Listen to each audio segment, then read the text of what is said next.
who are you? I am Paul Rodriguez. Paul Rodriguez, welcome to Vancouver, British Columbia, Canada. Thank you for having me. Happy to be here.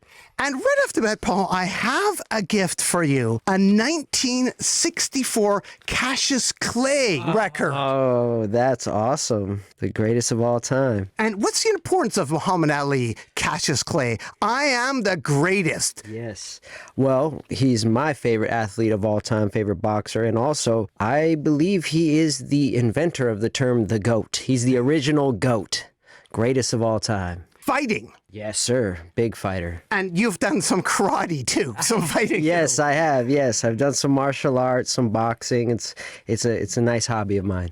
But that right there is a gift for you, a promo from 1964, a sample record, Cassius Clay. Thank you so much. He's a big hero of mine, so I'm very honored. Thank you. Thank you, Albertsons. Yes, I love Albertsons. It's my favorite store. I learned many of my skate maneuvers in the back of the Albertsons shopping market because they had a beautiful loading dock back there. It was about yay high, and I learned all my tricks off of it. And I probably wouldn't be here today if it wasn't for Albertsons. And you've infected Albertsons to other people, haven't you? Subliminally.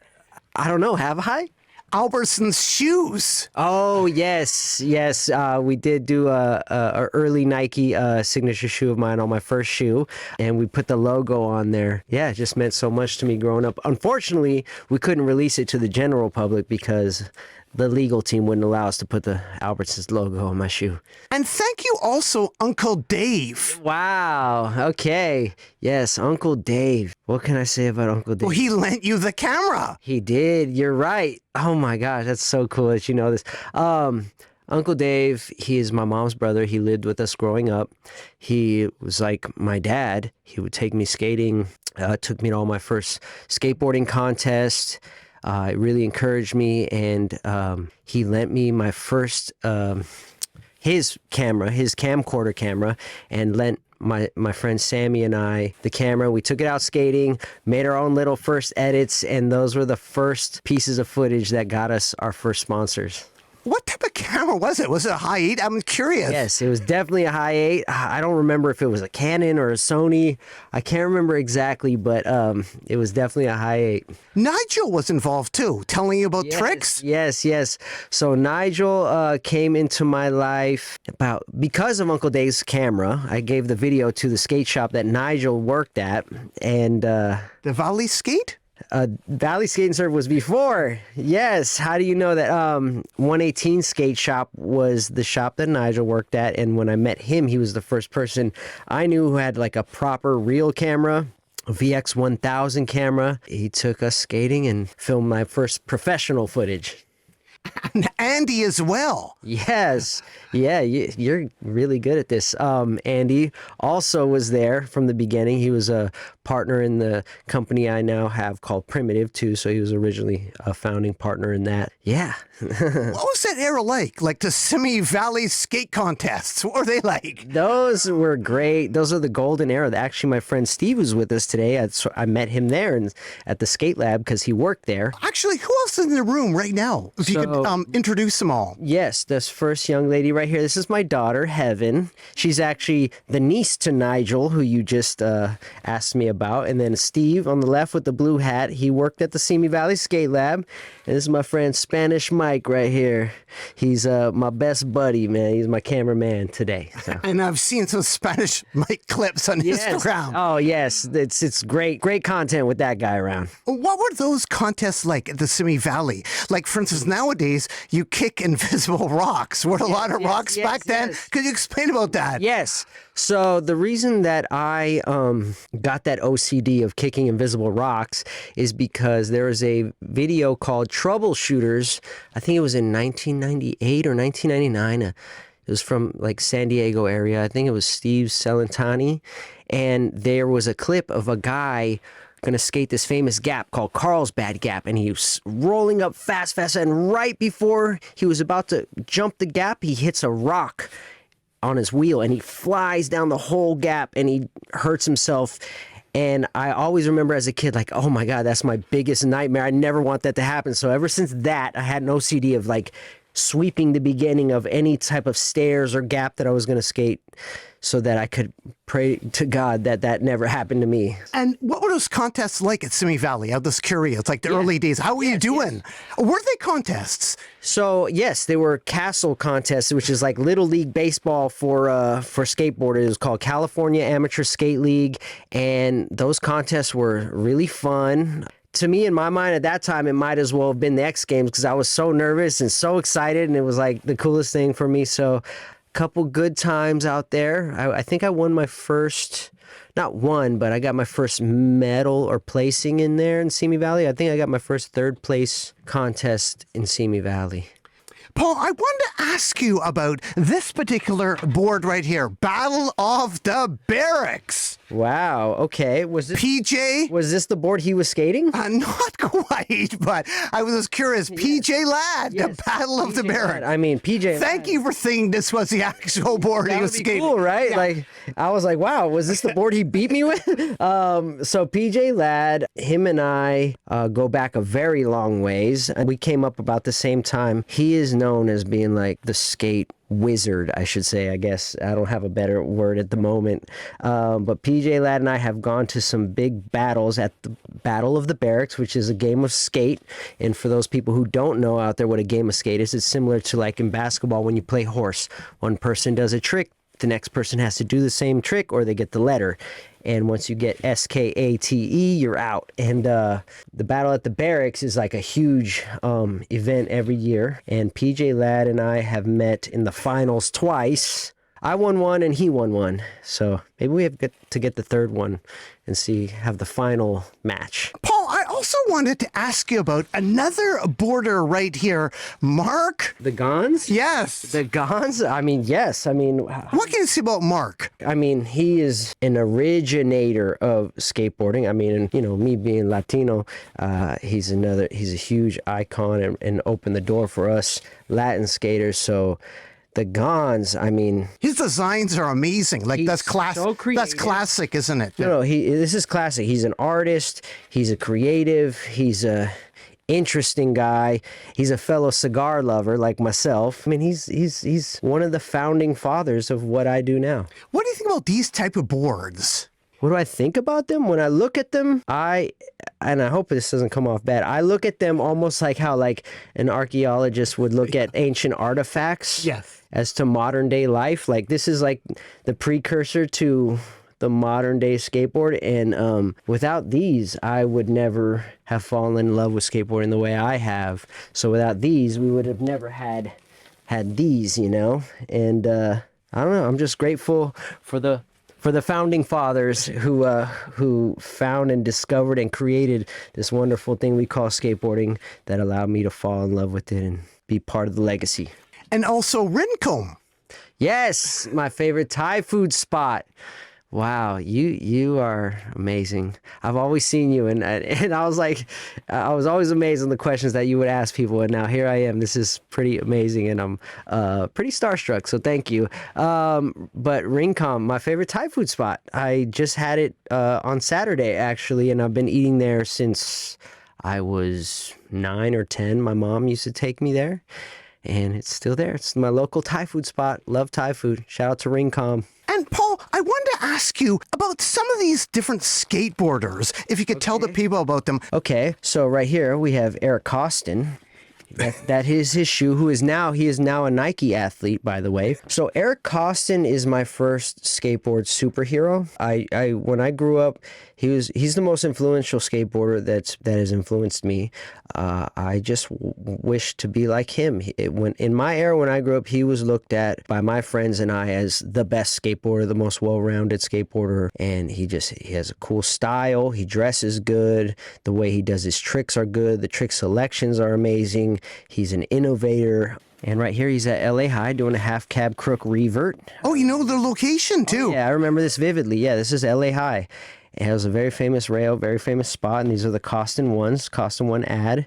That's from Skateboarding 97, the mag. Wow, okay. This is Eric in his prime, just owning skateboarding. The best, in my opinion. And right underneath there, we have some more markers. Daewon Song, who is also, in my opinion, one of the best ever. It's so hard to say any one person is the best, but this era of skateboarding, I feel like I was I grew up in the most blessed era of skateboarding, the era of superstars. Eric Cosson, Daewon Song were superstars among many others. But right here we have Daewon Song when he was still on World Industries in a DVS shoe ad. And he's doing a switch backside nose grind, fakie shove it out down a picnic table, down 3 stairs. And this was kind of his signature stuff. He would go to schoolyards and he would use these picnic tables. And just so everyone knows, these picnic tables right here, they're made of fiberglass. And you can't find these type of picnic tables, these fiberglass ones, anywhere outside of Los Angeles. LAUSD. So anywhere in the whole rest of the United States, you can't find it. These things are anywhere. These are just unique to Los Angeles.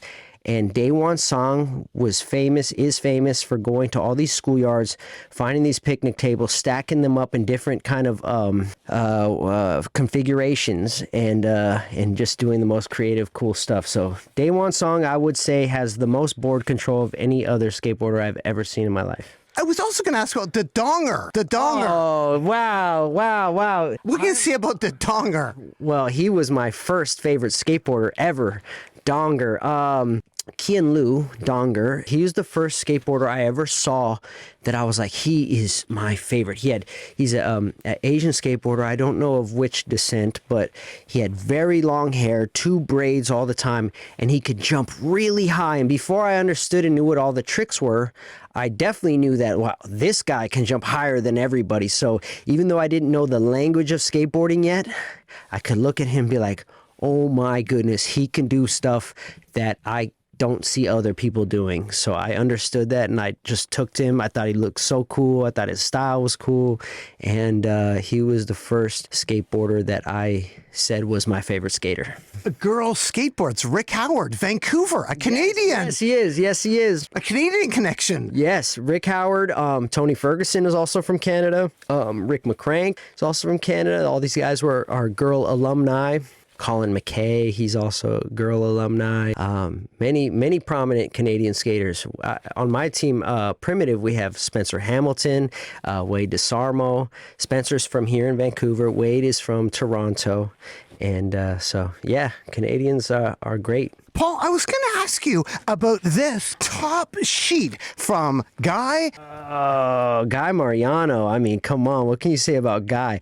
Well, first of all, I could see that this is from the graphic of the series. What were they called? It was from Blind Skateboards. Drawing a blank on the name, but this is a very famous series of graphics. And this is a slick.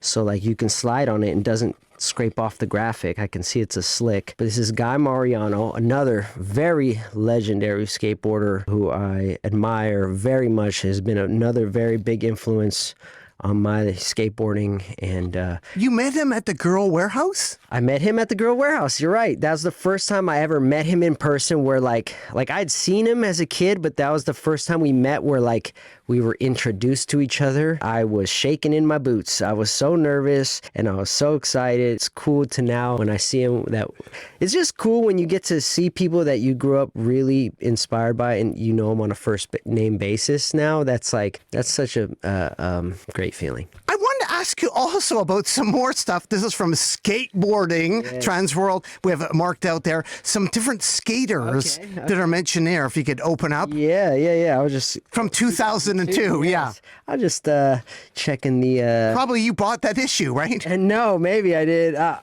In 2002, no, I had a subscription already.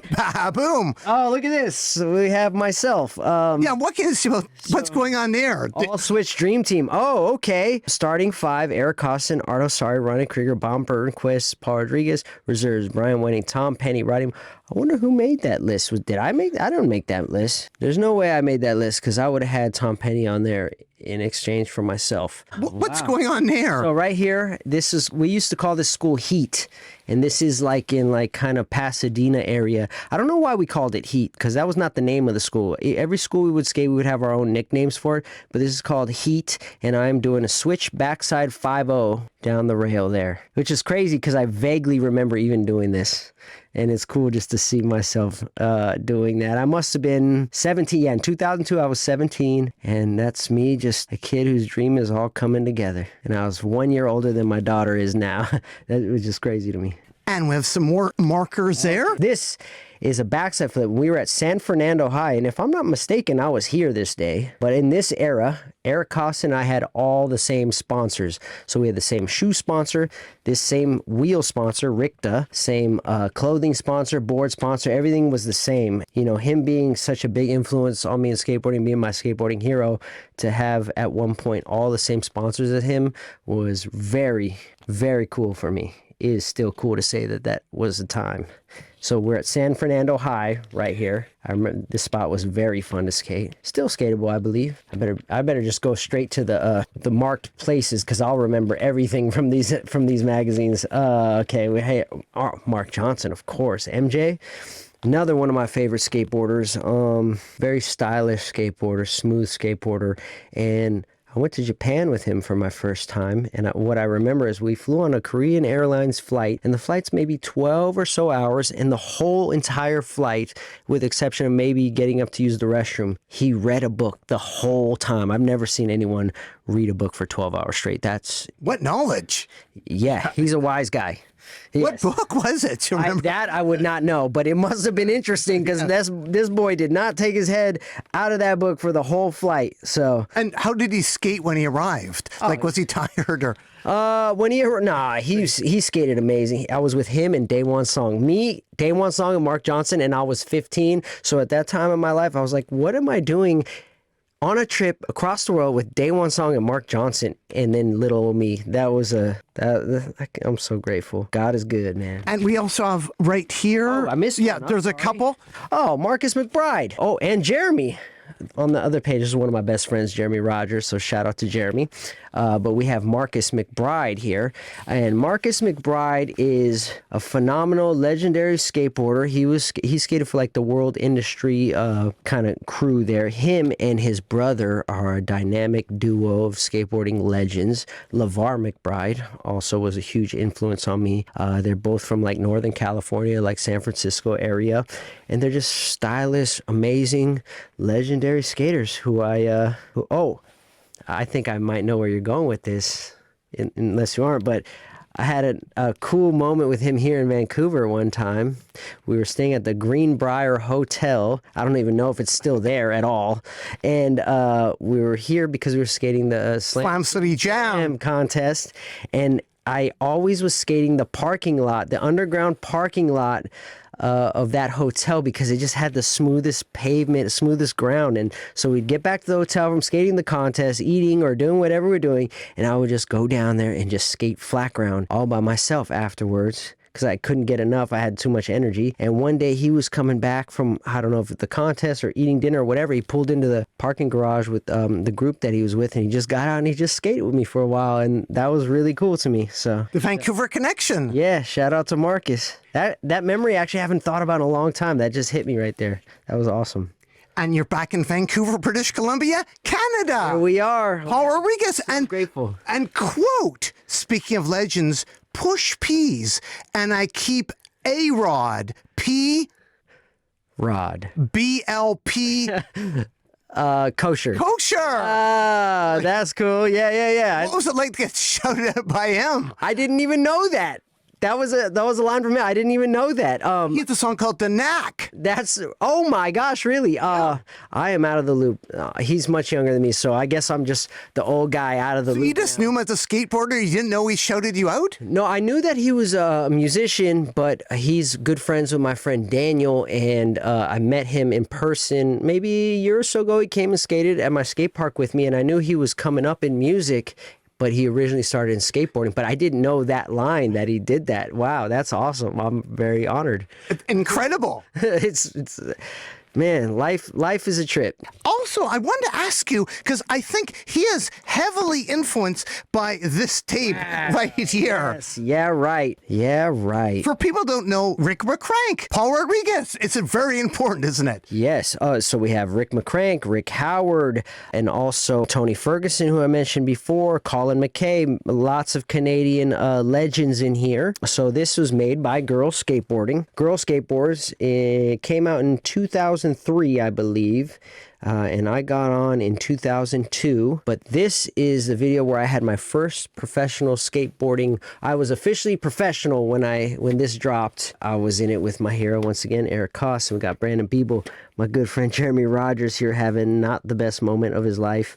We did some innovative stuff for the time because we were lucky to be associated with Spike Jonze, a legendary director who basically directed this video. We did some green screen stuff, some really cool skits in there. Turns out this has been a video that was very influential to the culture and still is talked about to this day. But in the moment, we didn't know how impactful it was going to be. And you recreated that. Cousin George. Oh, wow. Yes. My cousin George. I love that guy, man. I miss him. My cousin George was staying with me during this whole time, and he stayed with me for a few months during this time. Got to come on the set with me here and just witness a lot of this go down. So he was my roll dog for all that. And we're here in Vancouver, British Columbia, Canada, with Paul Rodriguez. I mentioned him before, and you did too. Rick McCrank, Yes, Vancouver. yes. What can you say about Rick? Some more about Rick. Okay, Rick McCrank. On the cover of Color magazine right there. Well, I mean, other than him being an incredible legend of skateboarding, he's part of my childhood. I grew up on the generation of superstars like him. He's a very casual, kind of quirky, funny guy. Incredible style, incredibly smooth. From what I understand, he's a great snowboarder as well. He's just one of those guys who's like talented at pretty much everything, and you're like, he can pretty much do anything, and you already expect him to be good at it. Actually, you can open up. Oh. There's some pictures inside there. Can I just say, before I open those up, I noticed on the back we have Eric Costin and Mark Gonzalez, who we both just talked about here on the back. So I just wanted to point that out. He's one of the most well-rounded skateboarders. He can skate street very well. He can go be technical, and he can skate very hard transition spots. He skates big, scary, dangerous stuff. He can pretty much do it all. Let's see what we got back here. I might have missed a page here. He's doing a beautiful front board, what looks to be a front board to fakie, but it's not a sequence, so I don't know which way he decided to come out. But by the way his shoulders are, I'm assuming that's to fakie. And then over here, we have, looks like a gap to something. I don't know what he's going to land. Oh, gap to 5-0, it says here. Oh, it's nice. I didn't realize. That's amazing. Gap to 5-0. It looks like I was going to... Do you ever learn anything from... have your tricks been named? Oh, no, my tricks, no. By the time I came around, all the tricks are pretty much named, and we would just do them in maybe new combinations that have never been done, but weren't there for the original namings. That would have been nice, but yeah. Well, you're in Vancouver, so I thought I'd give you a Vancouver gift. Skateboarding Vancouver, put out by Skull Skates in Vancouver, and it's the history of skateboarding in Vancouver, if you want to open it up. Okay, well, so I get to keep this? Yeah, that's a gift for you. Oh, man, thank you so much. There's so much, like, history in skateboarding, like, that I still don't know. And, I love when I feel like I'm becoming a student again, because it brings me back to how, like, hungry I was at the beginning to learn everything about skateboarding, and it's so good to know that there's still so much that I never learned. So I guess I'm at an age where I appreciate knowledge more than perhaps I did when I was a teenager. Yeah, PD from Skull Skates put this exhibition together, believe it or not, a couple of years ago at the Vancouver Museum. It was a museum. It was an exhibit. Yeah, and this is the book from the museum. Well, I'm honored. Thank you so much for that. And Paul, I have another gift for you right here. The Search for Animal Chin soundtrack. Yes. This is a gift? Yeah, that's for you. Wow. On vinyl. Wow. Okay. And check out the vinyl. Yellow vinyl. No way. That's yellow? Oh my goodness. Wow. Well, dude, thank you. You're bestowing some great stuff on me right now, and I'm very honored. I'm very grateful. No problem. This is a very important movie, isn't it? 100%. It's this movie is like probably the biggest, most notable skate film that's ever been. I mean, and you have the legends in here. You have, let's see here, Mike McGill, Tommy Guerrero, Tony Hawk, Steve Caballero, and Lance Mountain. This is like almost like a picture of Mount Rushmore for skateboarding in this era. These guys are impactful, probably more than anyone could ever be again in skateboarding, because they're literally the founding fathers and made skateboarding what it is today. and I just don't think it's possible to have like legends of this caliber anymore. And Tony Hawk, your dad, Tony Hawk, your dad thought you were legit. He thought I was legit, yes. Once I got into the Tony Hawk Pro Skater video game, I was telling my dad for many years that I wanted to be a pro skateboarder. And he was like, son, I love you, but there's no money in that. You can never make a career out of that. It's just, I'm glad you're having fun, but like you should think about your future. And, now being a father of myself, I appreciate his like concern for his son and not wanting to see, you don't never want to see your child's dreams crushed because it would hurt you more than it would hurt them. It just was such a fulfilling thing to finally prove to my dad, like, no, this is legit. And when he saw that I was in the Tony Hawk video game, I didn't even tell him. His assistant at the time, Morgan, shout out Morgan, had told him, and I go to visit him one day at his house, and he's like, hey, how come you didn't tell me you're in a video game? I was like, oh yeah, I'm in a video game. You're in the video game with Tony Hawk? I'm like, yeah. He's like, how come you don't tell me these things? I'm like, oh, I don't know, Dad. I'm sorry. I just didn't think you would even know about that. So yeah, I'm in there. It's like, that's incredible, son. So from then on, he accepted the fact that I pursued skateboarding. And that's a gift for you. That's crazy. Thank you so much. And also, I was curious, you mentioned the Slam City Jam in Vancouver, British Columbia, Canada. Do you recognize this spot? 100%. We just talked about this rail today.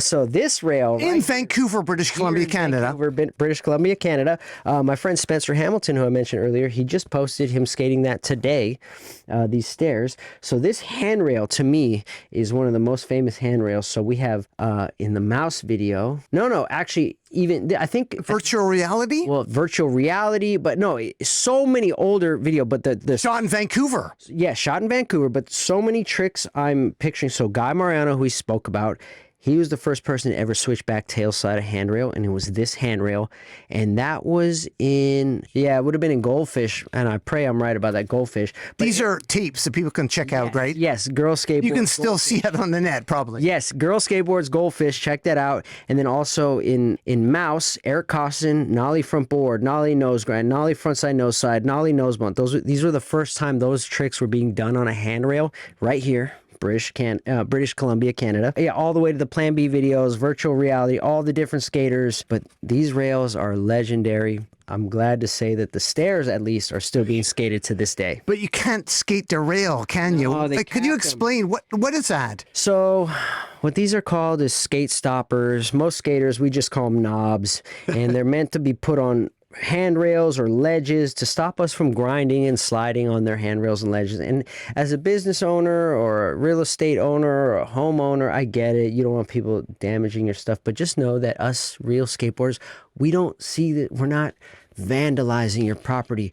We're making history on your property. We're adding to the legacy of your property. That's the way we feel about it. And look at this. This is over 30 years later that people have been skating this very spot, 30 plus years, and we're still talking about it. It means so much to us. So, Vancouver, British Columbia, Canada, the Bentel Center. Exactly. Vancouver, British Columbia, Canada. The Bentel Center, you said? Yeah, that's where it is. The Bentel Center. And we're still here talking about it to this day. And I can see this. And to me, this is a landmark. Just know we don't wish harm on your property. We would hate to see your property destroyed and destructed because this to us is history. It's legacy. So, yeah. And Paul, you're here in Vancouver, British Columbia, Canada, with their new shoes. You're wearing your new shoes, too. Yes, sir. So these are my new old shoes, are actually what signify a young man's dream coming to fruition. So, my dream when I was growing up was to be a professional skateboarder, and it didn't feel official unless you had a signature skateboard and signature shoes to go along with it. But I didn't know that I was able to dream big enough to know that I could have a shoe with Nike, the legendary Nike. So when Nike just popped up in my life one day and knocked on my door to ask me if I wanted to join their program, it was a huge honor, and I had to jump at the chance. And I didn't even know at that time that I would be here 22 years later still talking about it and still being a part of their program. And now we are relaunching. So this is the P-Rod 1, and I was fortunate enough to be the only skateboarder and the only non-basketball player in all of Nike to have 10 or more signature shoes, and I'm very proud of that. And now we are celebrating the 20th anniversary of the launch of the P-Rod 1, and they are dropping this year on May 16th. Anything particular you want to point out about the shoes? Yes. So there's a couple things. So right here in the front on the chambray is the logo. It says SHS. And I cannot tell you guys what that means. And if you even know this, I will be so surprised. But this is a top secret name that is only 4 of us involved. And Scuba Steve, again, he is 1/4 of the SHS crew. Shout out to Dan Abadi and Kevin Spanky Long, who are the other members.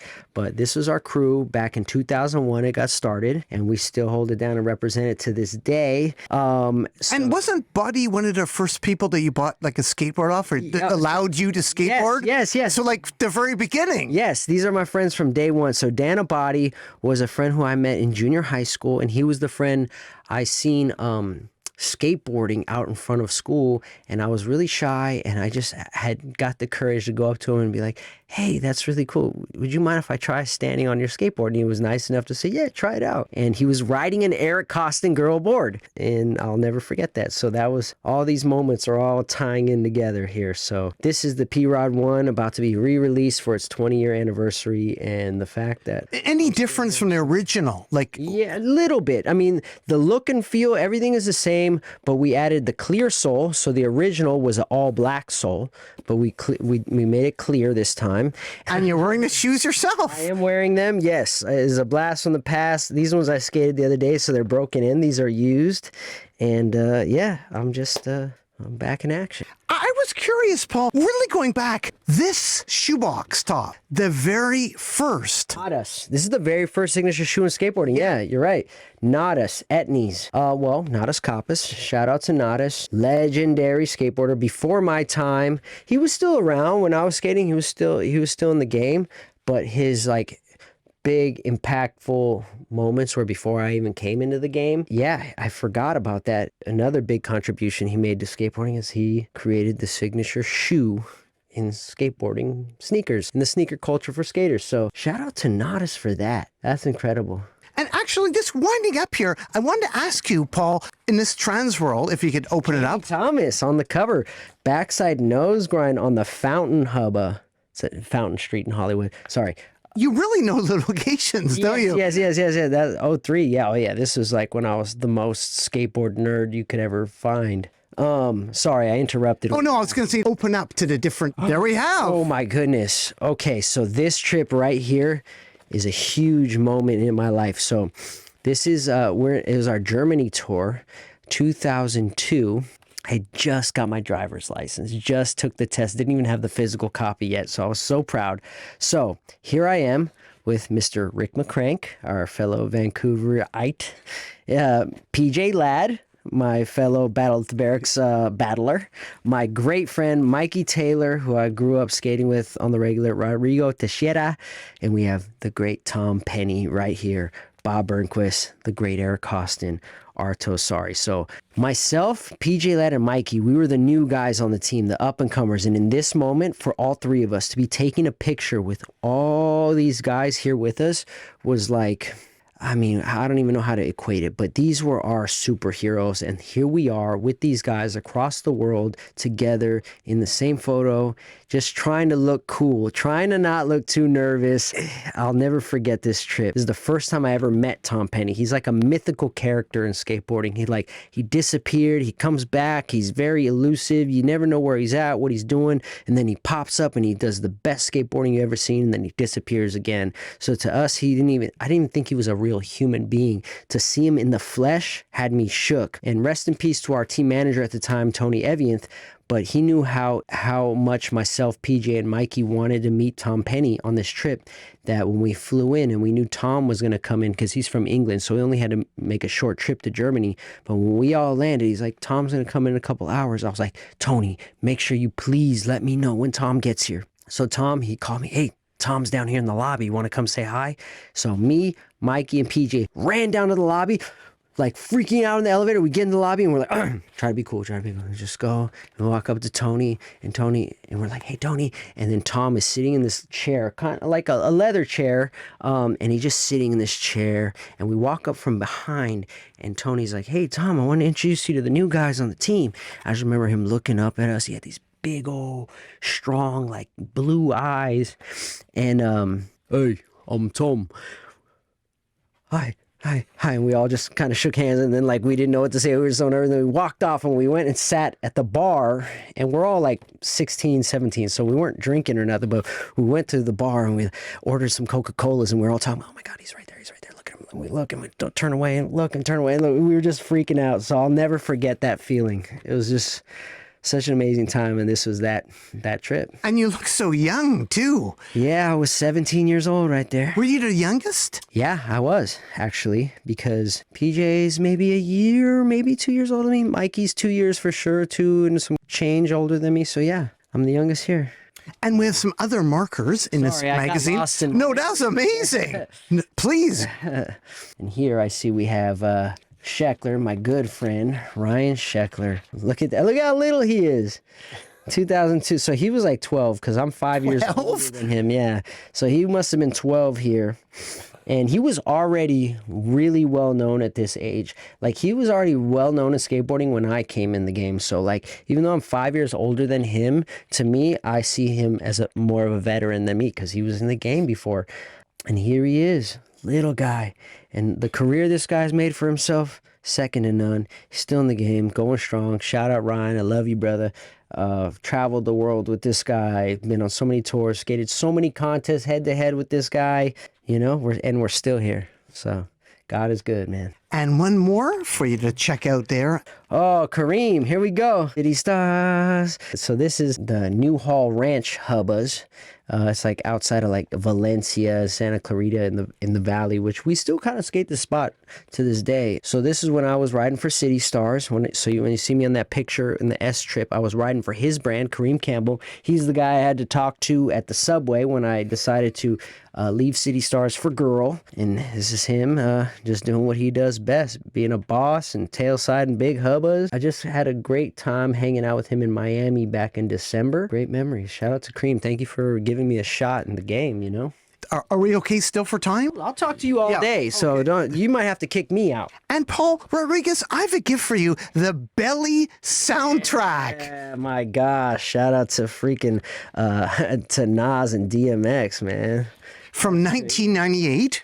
Yeah, you know what's crazy? I got this jacket of Nas and DMX, the logo when they're walking. I think it was in the opening credits. Are they walking into a strip club? It's the black light and their eyes are all lit up crazy. I have this jacket that I just wore the other day to the Lakers game that I bought in Japan last year. So this is a great movie. Yeah, actually, I have another tidbit for you. An original preview, the original trailer from 98. Dude, you're too kind. The 50-second trailer. So that you can actually put this in a machine and watch it on a projector. Yeah, you can. Wow. Dude, I mean, Nardwuar, thank you so much, man. You've given me already so many gifts, but not only are they just gifts, like these are like probably some of the most thoughtful gifts I could ever have. So thank you so much. You're the man. Oh, sure, no problem. I appreciate you so much.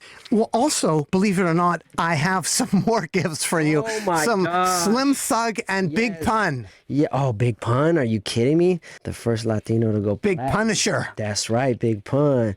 The one and only son of Tony Montana from the Rod, not Montana.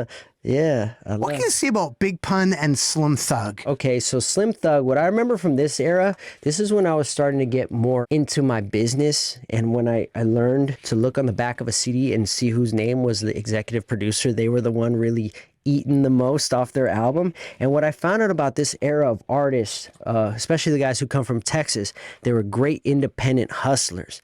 They were selling CDs and albums out of their trunk of their cars, and they were making more off their albums than your average big name artist at that point. And I found that so fascinating, which inspired me to make my skate videos like Forecast, because I was like, oh my gosh, like I started kind of like having a rudimentary idea of what business was and ownership was. And so guys like this, even Paul Wall, Chameleonaire, in this era of hustler, even Lil Flip back in the day, I was like, oh my gosh, these guys are actually making the big chunk off their records. And then I heard about like Master P's deal, his distribution deals, and Cash Money and their distribution deals. And I was like, oh my gosh, this like opened my brain up. And then I like, just started studying all those level of business. So the music was great, but what I was most fascinated by was their hustle.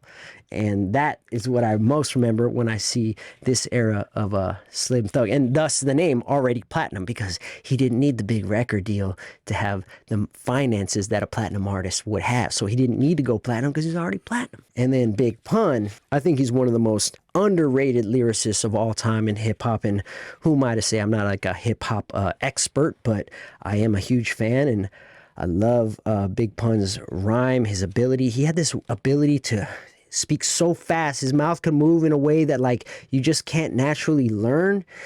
The rhythm and the rhyme and the creativity of his rhymes. He wouldn't just tell you what he was going to do to you. He would do it in like almost a cartoon kind of way and create a cartoon version of how he was going to hurt you or do whatever to you. And, the fact that he's Latino, I'm Latino, Fat Joe, another big hero of mine, helped discover him and create them. And that duo was huge to me, is huge to me. And I still am an avid listener to Big Pun. Yeah, these are great. And this is another gift? Yeah, exactly. For you. That's a gift for you. Some gifts for you. For Paul? Rodriguez. Rodriguez. Thank you. This is really great. You're making me really like go in and pull some things out of my deep from within, I do want to grab this bad memory, but you said you liked Nirvana. Love Nirvana. What happened to your Jag Stang? Oh, my Jag Stang. Wow, you are incredible. So my Jag Stang, nothing bad happened to it. First, what is the Jag Stang? So a Jag Stang is a guitar that Kurt Cobain worked with Fender to kind of put together. He loved the Fender Mustang and the Fender Jaguar, and he wanted to combine the traits of the two into one. So he wanted to make a Jag Stang, so a hybrid.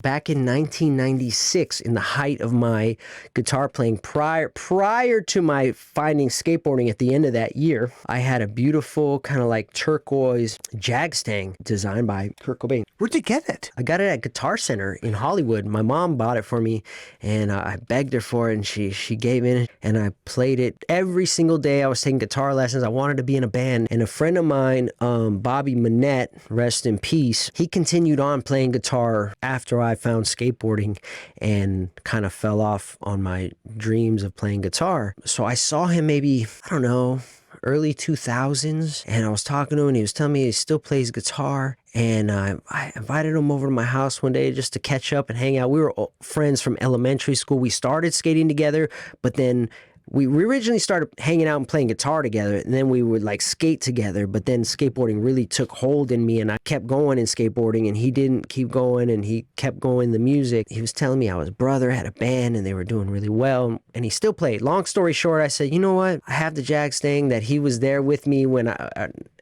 in that era when I got it, and he was familiar with it, and I said, you know what? I don't play it anymore. Here, you have it. So I gave it to him.